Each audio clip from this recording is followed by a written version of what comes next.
This video is made for education purpose only and please should not be considered as a financial advice. So दोस्तों आज के दिन की अगर हम बात करें दोस्तों तो मार्केट में जबरदस्त गिरावट देखने को मिल गई। ऑलमोस्ट 0.25% तक मार्केट गिरते हुए देखने को मिल गया। अगर हम सेंसेक्स की बात कर ले तो आप खुद देख सकते हो 1300 पॉइंट नीचे है 0.2%। निफ्टी 50 की बात कर ले तो 1.5% की गिरावट है। 350 पॉइंट से ज़्यादा निफ्टी 50 गिरा है। बीच में हम यहाँ पे देख सकते हैं कि शुरुआत तो गैप डाउन हुई, उसके बाद बीच में थोड़ा सा रिकवरी आई।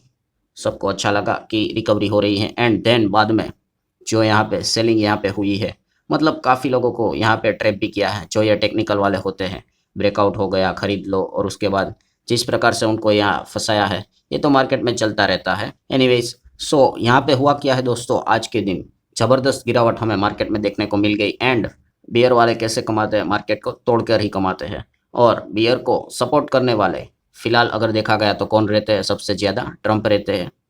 मतलब ट्रंप की ओर से कोई ना कोई ऐसे उटपटांग वाली स्टेटमेंट आ जाती है, ट्वीट आ जाता है या पोस्ट आ जाता है, और उस खबर के चलते बेयर वाले मार्केट को तोड़ देते हैं। कभी कभी सेबी की ओर से कोई खबर आ जाती है, आरबीआई की ओर से कोई डिसीजन आ जाता है तो भी मार्केट पीट जाता है। और कभी कभी निर्मला सीतारमण जी की बात करें तो बजट की बात करें तो उन्होंने सरप्राइज किया टैक्स बढ़ा के, तो मार्केट पीट गया। तो ये सारी चीज़ें यूजुअली देखने को मिल जाती है। बट आज के दिन मार्केट को गिराने में अगर किसी का हाथ रहा है तो वो ऑफिशियली हाथ है हमारे प्रधानमंत्री जी का। Yes, prime minister Narendra Modi ji ने आज जो गिरावट मार्केट की यहाँ पे हुई है उसका मैन ऑफ द मैच आप ज़रूर मोदी जी को यहाँ पे दे सकते हो। क्योंकि आप सबको पता है कि मोदी जी ने यहाँ पे हैदराबाद में जो स्पीच दी थी उसमें उन्होंने कुछ ऐसे पॉइंट्स यहाँ सामने रख दिए जिसपे क्लियर कट समझ में आता है दोस्तों कि आने वाले समय में काफ़ी बोल्ड डिसीजन सरकार यहाँ पे ले सकती है।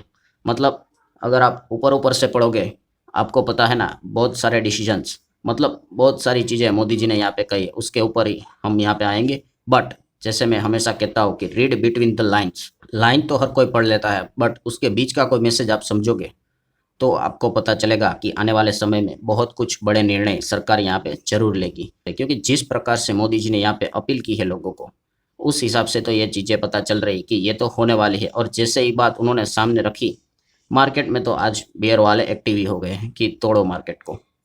सो कुछ इंपॉर्टेंट पॉइंट्स जो उन्होंने कहे हैं वही मैं आपके सामने यहाँ पे रखना चाहूँगा। वैसे तो हर किसी को पता है कि ये सिर्फ शेयर बाजार में ही नहीं, पूरे बाकी न्यूज़ चैनल में भी यही चीज़ें हम लोगों को चलते हुए देखने को मिलने वाली है। मतलब यहाँ पे 4-5 पॉइंट्स मोदी जी ने कवर यहाँ पे किए हैं। जैसे कि इकोनॉमिक प्रिकॉशंस, उससे रिलेटेड मैं बात करूँ तो उन्होंने लोगों को अपील की है। जो भी बातें हम यहाँ पे सुनेंगे, पहले मैं आपको बता दूं दोस्तों, ये कोई कानून नहीं है, ये कोई लॉ नहीं है कि आपको ऐसा ही करना पड़ेगा वरना आपको पेनल्टी भरनी पड़ेगी, आपके ऊपर फाइन लगेगा या आपको गिरफ्तार किया जाएगा। ऐसा कुछ भी नहीं, ये कोई लॉ नहीं है। बट ये एक अपील उन्होंने की है मोदी जी ने पब्लिक से, देश की जनता को। और क्या अपील की है? Stop buying gold. यस, उन्होंने लोगों को कहा है कि सिटीजन्स ऑफ इंडिया, आप 1 साल के लिए गोल्ड को यहाँ पे ना खरीदें। शादी के लिए गोल्ड लगता है उसको भी ना खरीदें। जो स्पेशल फंक्शंस होते हैं उसमें भी बहुत सारे लोग गोल्ड यहाँ पे लेते हैं, वो भी ना खरीदें। क्यों? उसका रीज़न क्या है? तो दोस्तों सबसे बड़ा प्रॉब्लम यही है कि गोल्ड की डिमांड हमारे देश में एकदम हायर लेवल की रहती है। अब डिमांड है तो सप्लाई पूर्तता तो करनी पड़ेगी। तो वो कैसे किया जाता है? तो हम उसको इंपोर्ट करते हैं दोस्तों, बाहर से गोल्ड मंगवाया जाता है। और जब आप बाहर से चीज़ें मंगवाओगे तो पेमेंट करना पड़ेगा आपको डॉलर में। तो इससे क्या होता है, इंडिया की फॉरेन एक्सचेंज, फॉरेन करेंसी, मतलब फॉरेन एक्सचेंज जो हमारे रिजर्व्स है वो यहाँ पे नीचे नीचे नीचे जाते रहते हैं। तो इसीलिए यहाँ पे मोदी जी ने रिक्वेस्ट किया है कि प्लीज़ हो सके तो 1 साल के लिए गोल्ड को यहाँ पे ना खरीदे। ऐसा करके थोड़ी सी यहाँ पे इकोनॉमिकली जो चैलेंजेस यहाँ पे चल रहे हैं, रीज़न तो हर किसी को पता है, मिडल ईस्ट में जो चीज़ें यहाँ पे चल रही है वो तो एक सबसे बड़ा पॉइंट हमें देखने को मिल रहा है। देन अगर बात कर ले तो उन्होंने बताया कि अवॉइड फॉरेन ट्रैवल, मतलब उन्होंने लोगों से अगेन अपील की है कि आप अपने इंटरनेशनल ट्रिप्स को क्या करो, कैंसिल मत करो बट पोस्टपोन कर दो।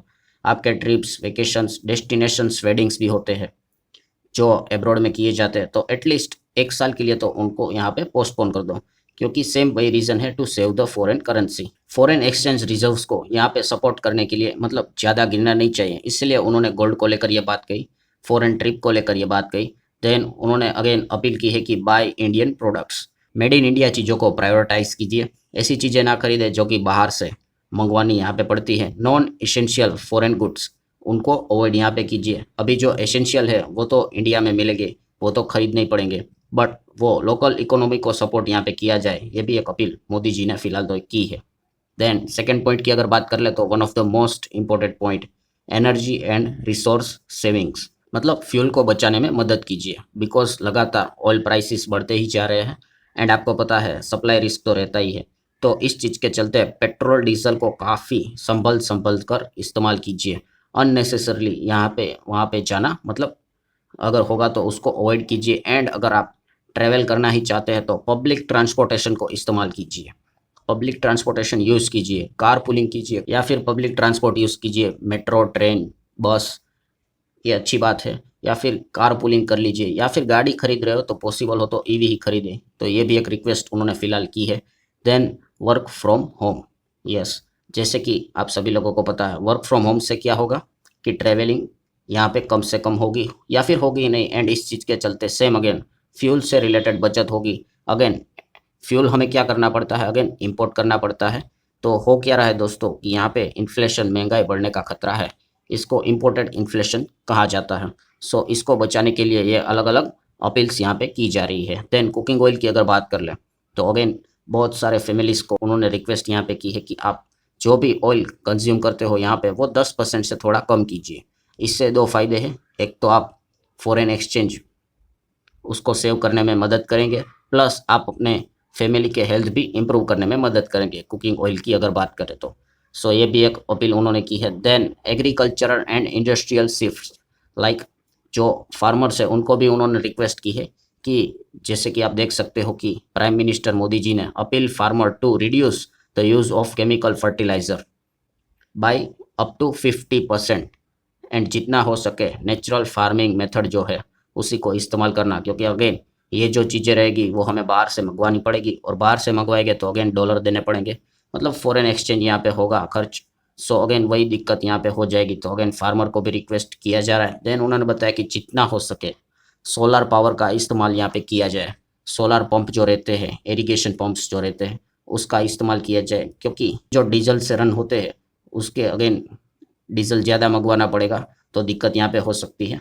देन वोकल फॉर लोकल, मतलब वही स्वदेशी चीज़ों को अपनाओ, मेड इन इंडिया चीज़ों को अपनाओ। ये अगर आप यहाँ पे करोगे तो हमारी काफ़ी अच्छी खासी मदद यहाँ पे हो सकती है। मतलब कुल मिला के अगर मैं बात कर लूँ तो प्राइम मिनिस्टर मोदी जी कहना क्या चाहते हैं कि जो CAD है, करंट अकाउंट डेफिसिट, ये इसको मतलब हम कह सकते हैं दोस्तों कि इसको बढ़ने से यहाँ पे बचाना है।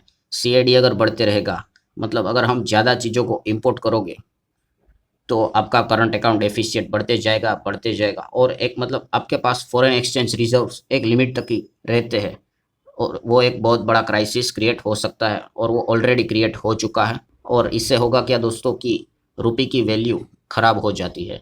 सो अगर आप ये सारी चीज़ें करोगी जो मोदी जी ने यहाँ पे की है, उन्होंने रिक्वेस्ट किया है, तो फॉरेन एक्सचेंज रिजर्व्स भी प्रोटेक्ट यहाँ पे हो जाएगा।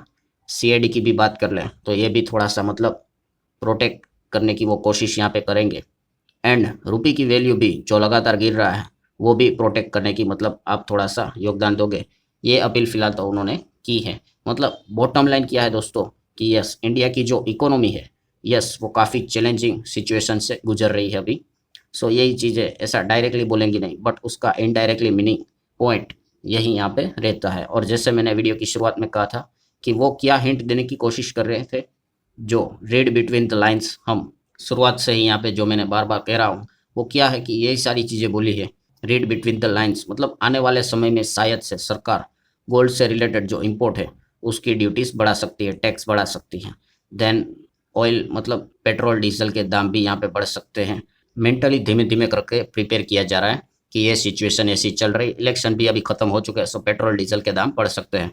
कोटक इक्विटीज़ की भी रिपोर्ट आई थी जो मैंने बताया था कि 25 से 30% तक बढ़ सकते हैं। लेट्स सी ऐसा होता है कि नहीं होता है, ग्रेजुअली होता है, धीमे धीमे करके होता है कि एकदम से झटका लगता है।